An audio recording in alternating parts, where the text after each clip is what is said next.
Birdy the bus was giving some visitors a tour of the island of Soda.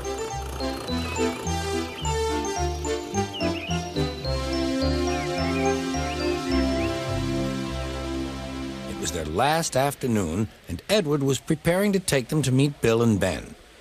He found it hard to start the heavy train. Did you see him straining? Asked Henry. Positively painful, Remarked James. Just pathetic, Grunted Gordon. He should give up and be preserved before it's too late. Shut up, burst out Duck. You're all jealous. Edward's better than any of you. You're right, Duck, said Boko. Edward's old, but he'll surprise us all. I've done it. We're off. I've done it. We're off, said Edward as he finally puffed out of the station.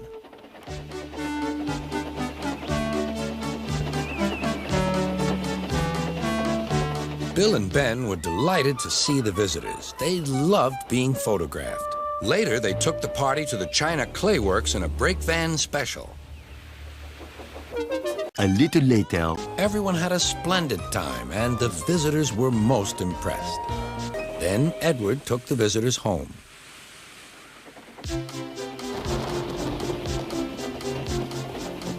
On the way, the weather changed. Wind and rain buffeted Edward. His sanding gear failed, and his firemen rode in front, dropping sand on the rails by hand. Suddenly, Edward's wheels slipped fiercely, and with a shrieking crack, something broke. The crew inspected the damage. Repairs took some time.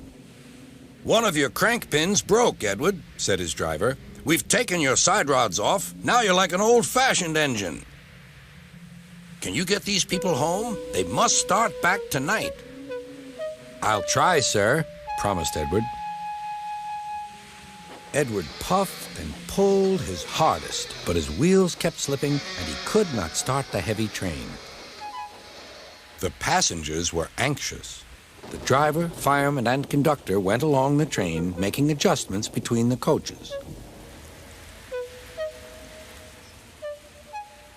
We've loosened the couplings, Edward. Now you can pick up your coaches one by one, just as you do with freight cars.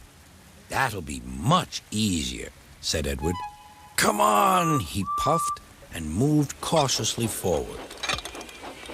The first coach moving helped to start the second, and the second helped the third.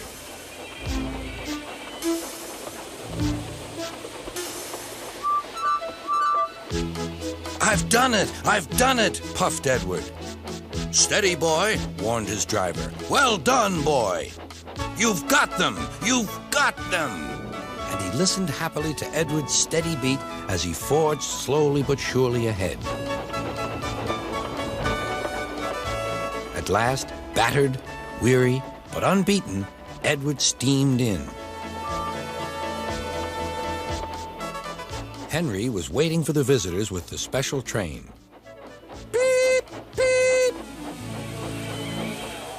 Sir Topham Hatt pointed to the clock, but excited passengers cheered and thanked Edward, his driver, and firemen.